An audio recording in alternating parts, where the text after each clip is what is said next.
Correo de vapor Santa Isabel. Tamén chamado o Titanic galego. Ten algunha pregunta?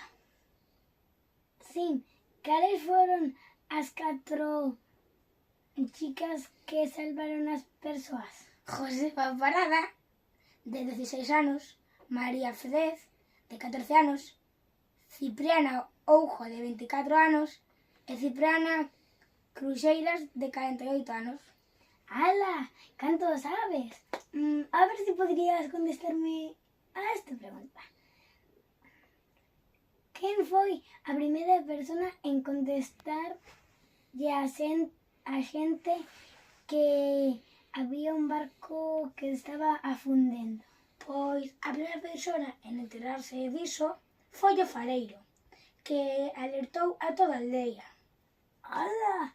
Como é posible que sepas tanto? Isto é un museo, amigo. Ah, é verdade. Como podes observar, a nosa maqueta do buque Correo de vapor Santa Isabel. ¡Hala! É moi chulo. A fixo Leonardo da Vinci. Ah, aún mellor, aunque eso puede que sea mentira, pero Non é verdade. en que ano pasou aquel accidente? Pois foi no 1915. Wow, non creome como é que podes saber tanto.